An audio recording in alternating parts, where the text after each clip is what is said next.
comenzó defensa.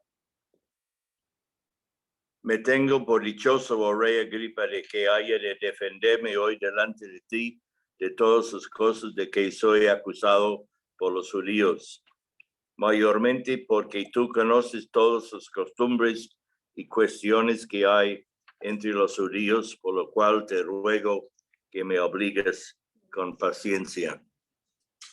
Entonces oremos, hermanos. Padre, otra vez damos gracias que estamos aquí esta noche para abrir la palabra tuya, para conocerla, y especialmente esta parte de la vida del apóstol Pablo, cuando hace su defensa delante del rey Agripa. Pedimos la bendición tuya sobre este tiempo juntos y que todos que estemos allá gozamos conociendo más de tu palabra, y sobre todo si hay algunas personas que no conocen a ti, que ellos también abren sus corazones al Señor Jesucristo para conocerle como su Salvador y su Señor. Pedimos la bendición tuya sobre nosotros, dando gracias en el nombre precioso del Señor Jesucristo. Amén.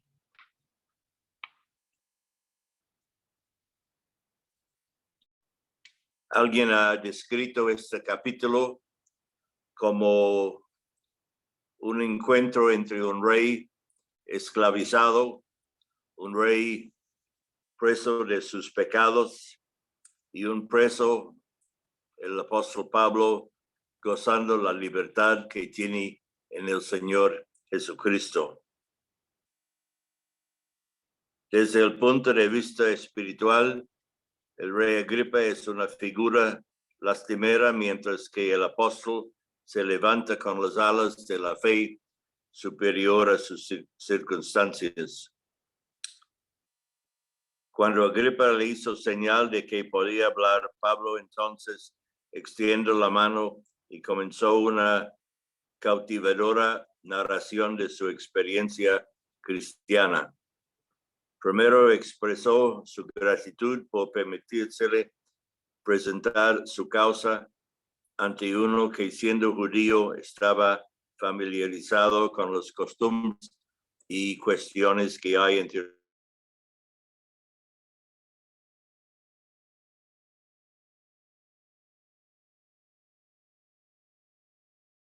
verdad. Entonces podemos preguntar quién era el rey Agripa. ¿Era Herodes Agripa II o el menor? Era nieto de Herodes el Grande, el rey que mató los niños en Belén. Nació en Roma y educado bajo el cuidado del emperador Claudio. Claudio te nombró inspector del templo en Jerusalén, con autoridad nombrar el sumo sacerdote. Vivió escandalosamente con Berenice, su hermana, como si fuera su esposa. En los libros que han escrito sobre la caída del Imperio Romano, los escritores han mostrado la gran falla de moral entre la gente de Roma en aquel tiempo. Entonces vemos que en aquel tiempo era muy común para uno casarse con su hermana o su hermano, y las relaciones sexuales entre hijos y padres eran muy común, y el Imperio Romano fue así hundido en un moral muy bajo, y también los juegos en el Coliseo y en los otros lugares donde mataban a la gente, entonces era como muy común. Y no es muy diferente del mundo en que estamos viviendo hoy en día. Por ejemplo, la pornografía y el sexo está como en todas partes. No se puede ver o vender algo sin hablar del sexo, o mostrar fotos de una chica bonita.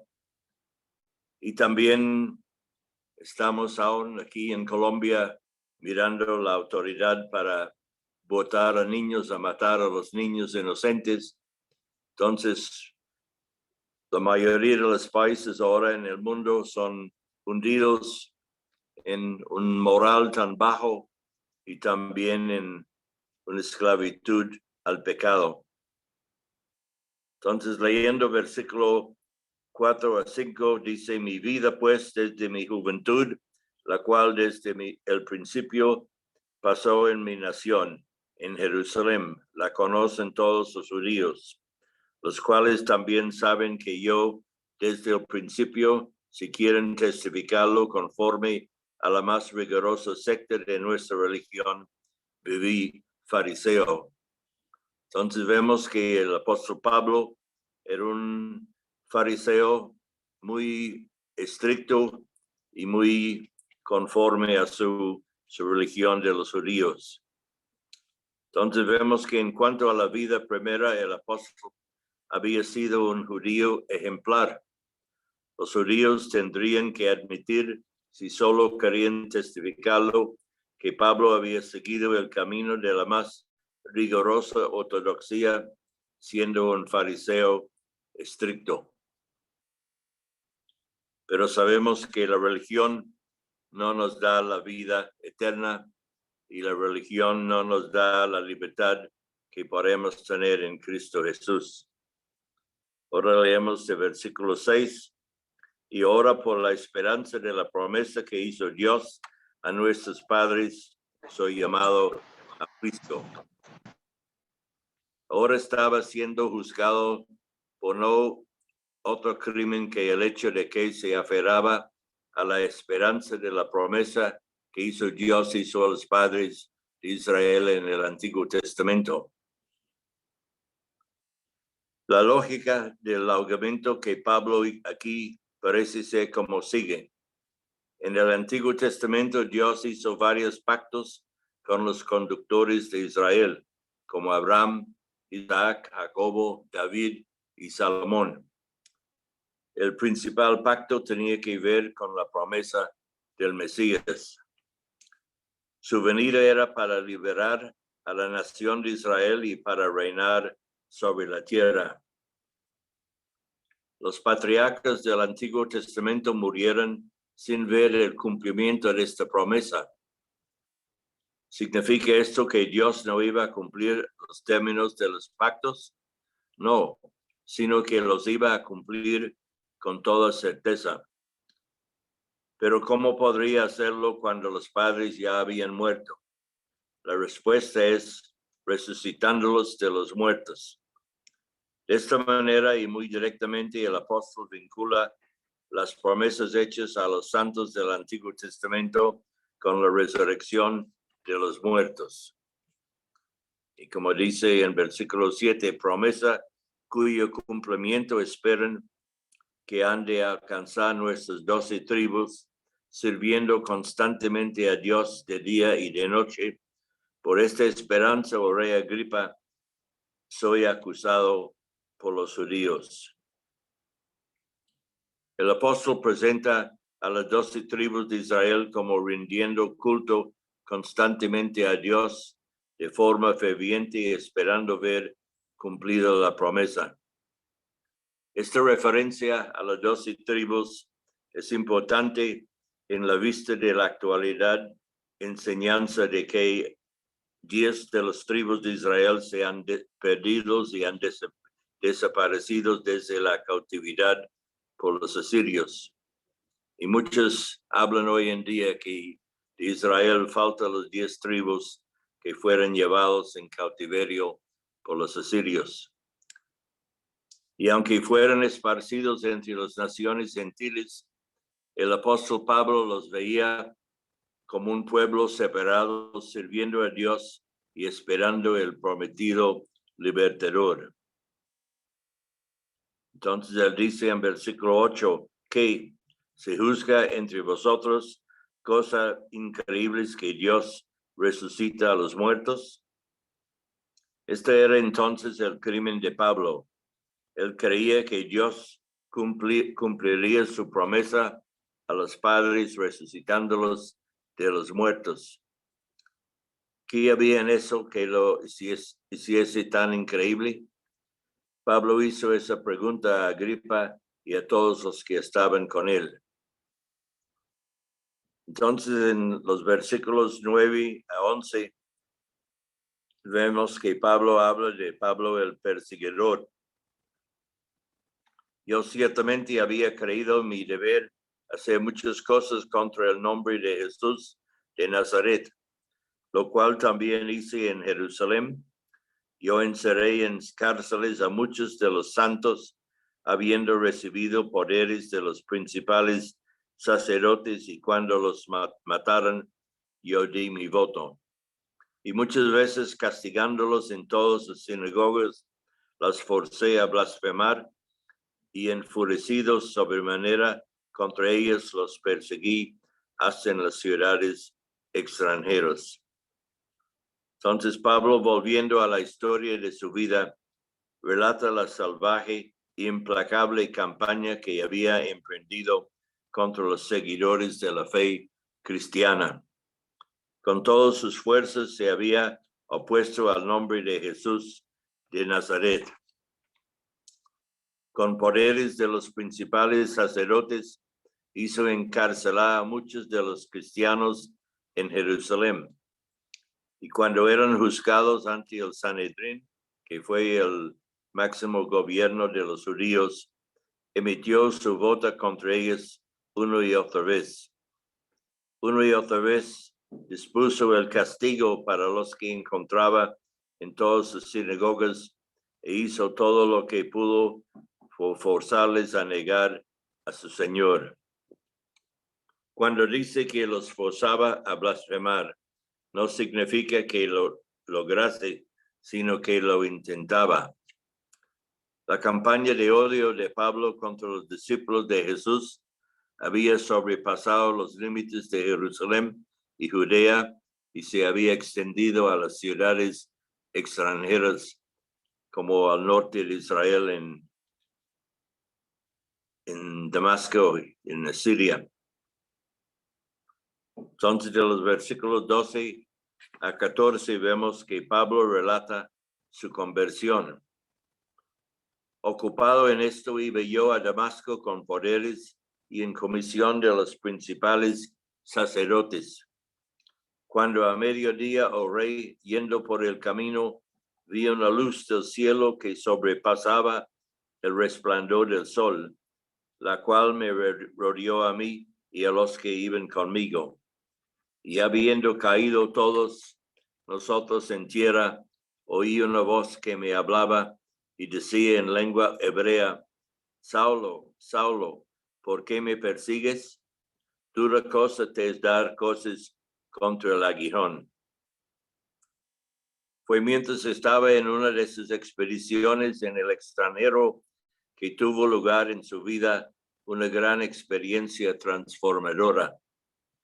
Iba de camino a Damasco con documentos oficiales autorizándole a arrestar a los cristianos y llevarlos a Jerusalén para ser castigados y juzgados.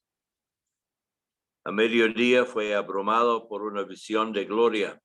Una luz del cielo resplandeció sobre él, que sobrepasa el resplandor del sol de mediodía. Habiendo caído en tierra, oyó una voz haciéndole esta escrutadora pregunta: Saulo, Saulo, ¿por qué me persigues? Esta voz también añadió las reveladoras palabras: dura cosa te es dar cosas contra el aguijón.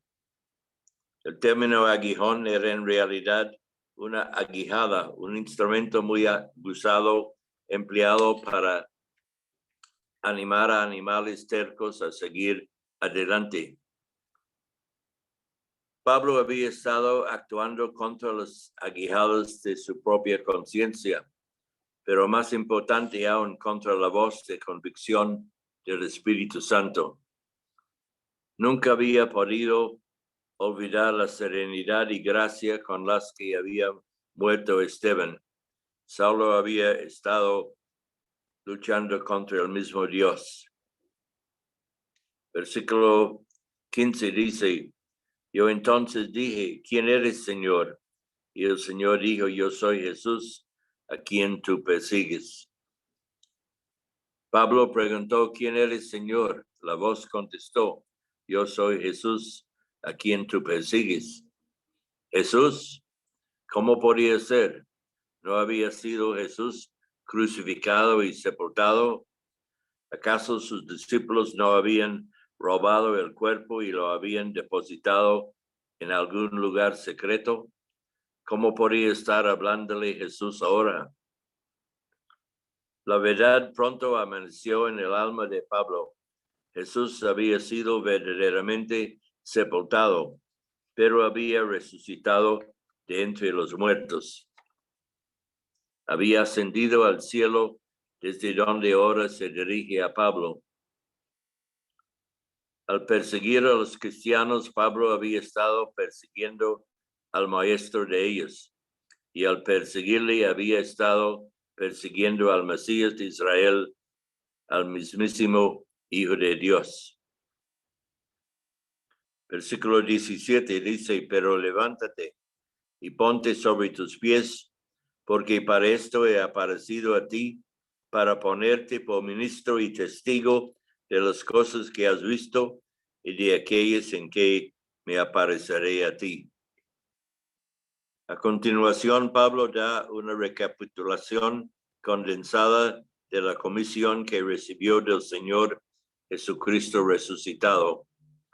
El Señor le mandó que se levantase y se pusiese sobre sus pies. Había recibido esta especial revelación de Cristo en la gloria porque había sido designado para ser un siervo del Señor y testigo de todo lo que había visto aquel día y de todas sus grandes verdades de la fe cristiana que le había de ser dados a conocer. Versículo 17 dice, librándote de tu pueblo y de tus gentiles, los gentiles, a quienes ahora los envío. La promesa de que Pablo sería librado de su pueblo y de los gentiles ha de ser comprendido como significando una liberación en general hasta que su obra fuese cumplida. Y versículo 18. Para que abra sus ojos, para que se conviertan de las tinieblas a la luz y de la potestad de Satanás a Dios, para que reciban por la fe que es en mí, perdón de pecados y herencia entre los santificados. Entonces vemos que Pablo sería enviado de forma especial a los gentiles.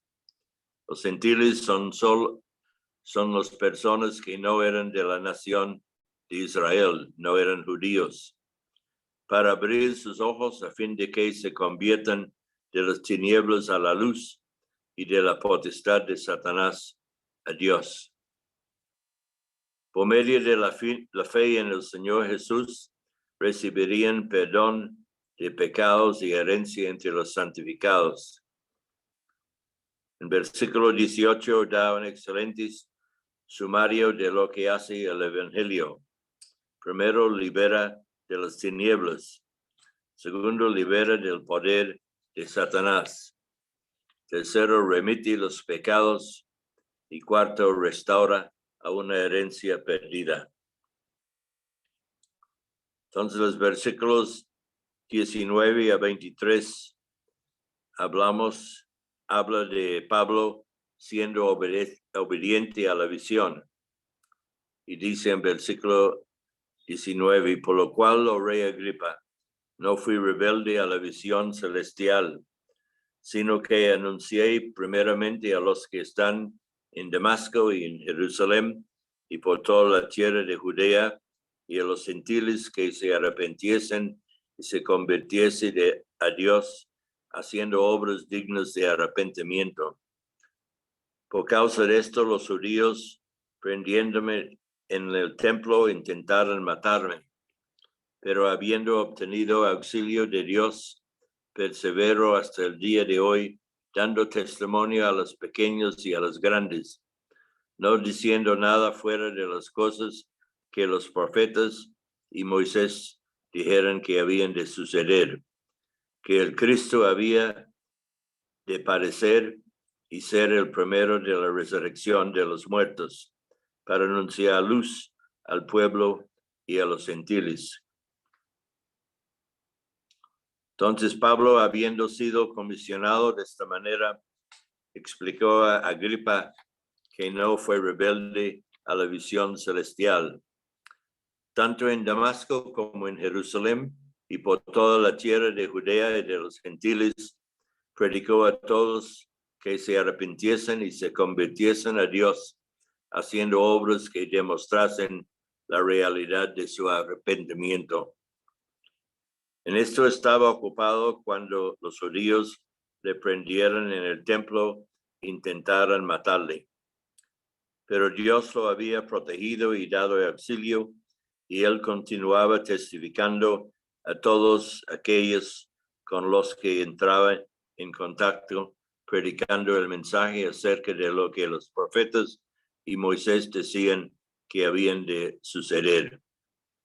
Esto era que el Cristo había de padecer y que siendo el primero de la resurrección de los muertos iba a anunciar luz al pueblo de Israel y a los gentiles. Entonces vemos en los versículos 24 a 26 que Pablo insta a rey Agripa a que crea.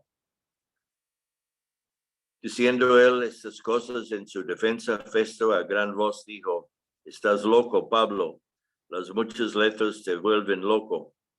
Mas él dijo: «No estoy loco, excelentísimo Festo, sino que hablo palabras de verdad y de cordura. Pues el rey sabe estas cosas, delante de quien también hablo con toda confianza, porque no pienso que ignora nada de esto, pues no se ha hecho esto en algún rincón».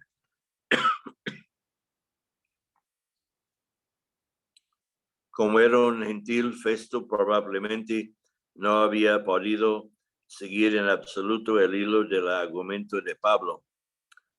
Totalmente incapaz de apreciar a un hombre lleno del Espíritu Santo, acusó impulsivamente a Pablo de haber enloquecido a causa de las muchas letras de sus muchos conocimientos. Sin traza alguno de imitación ni de descontrol, el apóstol negó serenamente la acusación y enfatizaba que sus palabras eran palabras de verdad y de cordura. Luego expresó su confianza de que el rey conocía la verdad de lo que había estado diciendo. La vida y el testimonio de Pablo no había transcurrido en secreto. Los judíos lo sabían todo acerca de ello y posiblemente este conocimiento había llegado a Agripa. Entonces, Pablo hace una pregunta muy interesante, versículo 27. ¿Crees, oh rey Agripa, a los profetas? Yo sé que crees. Dirigiéndose directamente al rey, Pablo le preguntó: ¿crees, oh rey Agripa, a los profetas? Y luego contesta su propia pregunta: yo sé que crees.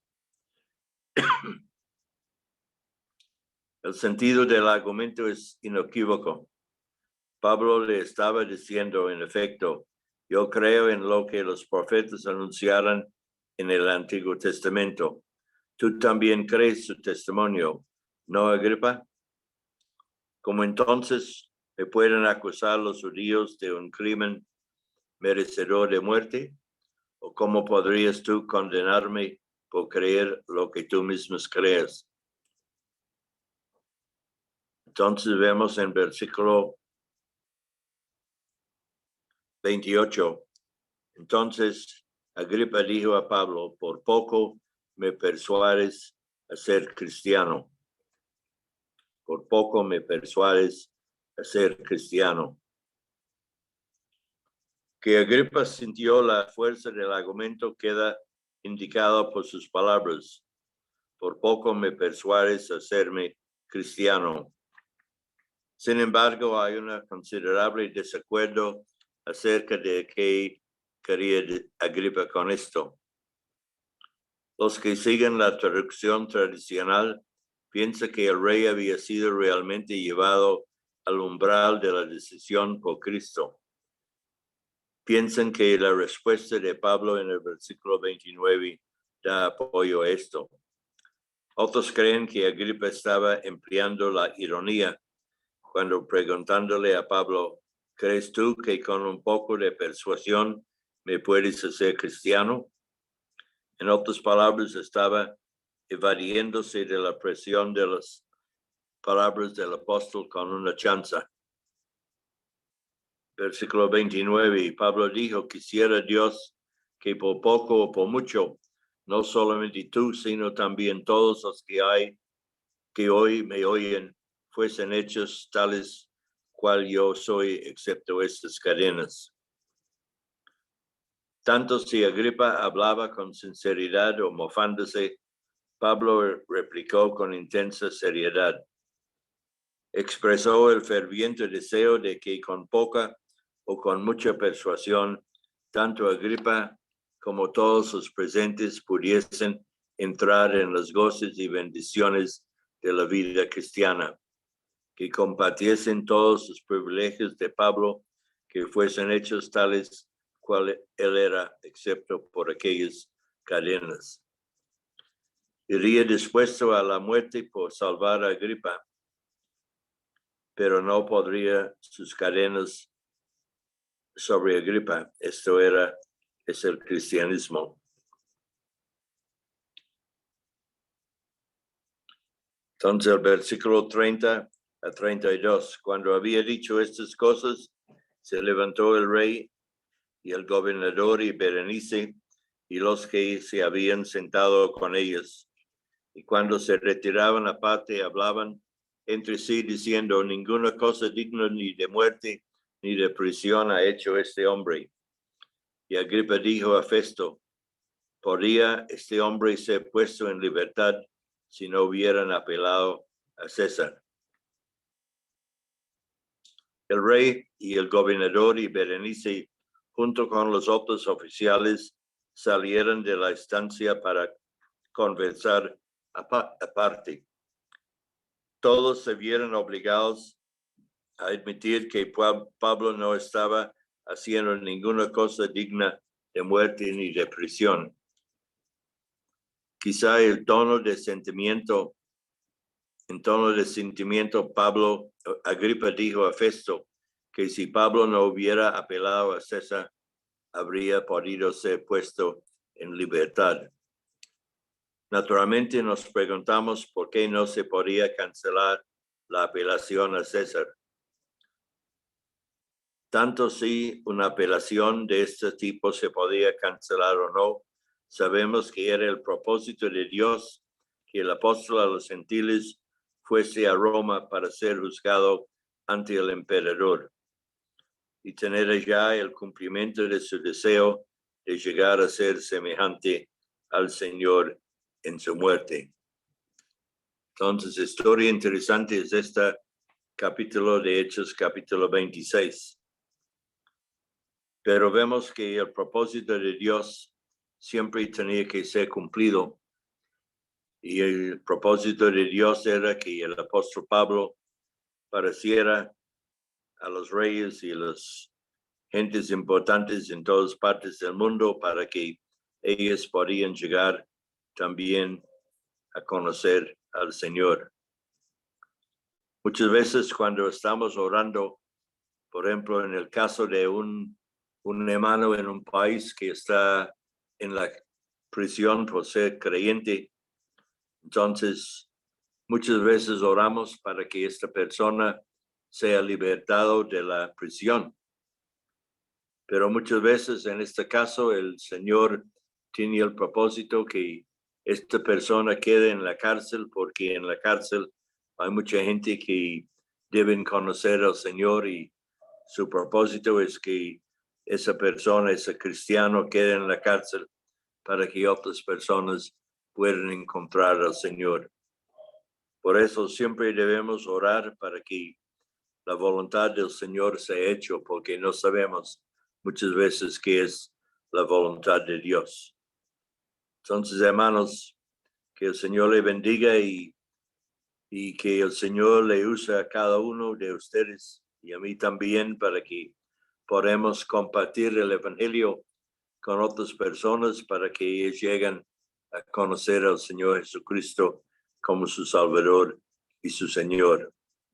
No sabemos cuántos de nosotros tengamos que testificar delante de un rey o de un presidente, pero puede ser que sí, para algunas personas. Entonces debemos ser fiel en nuestra presentación del Evangelio para mostrar el amor del Señor para todas las personas con quien tenemos oportunidad para hablar de la palabra de Dios.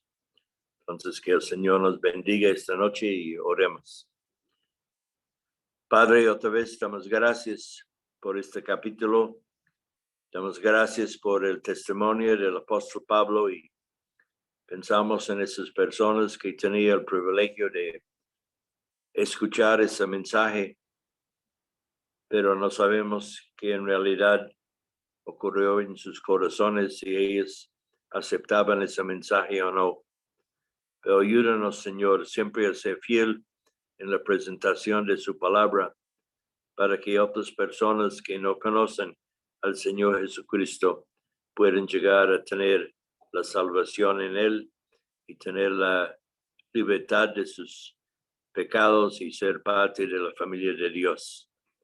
Entonces oramos esta noche por todas las hermanas y hermanos que están mirando esa pantalla. Recordamos también a nuestros amigos que están presentes, que tú abres sus corazones a los que no conocen a ti, para que ellos también puedan decidir seguir a Jesucristo como su Señor y Salvador. Damos gracias al Señor por tus cuidados sobre cada uno y oramos por los enfermos. Recordamos el hermano Mario, el hermano Feney y otras personas por la Ángela Hernández en su gran necesidad en este momento.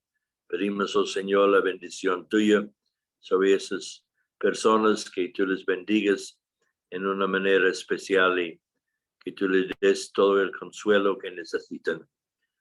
Dando gracias, Señor, en el nombre precioso tuyo. Amén.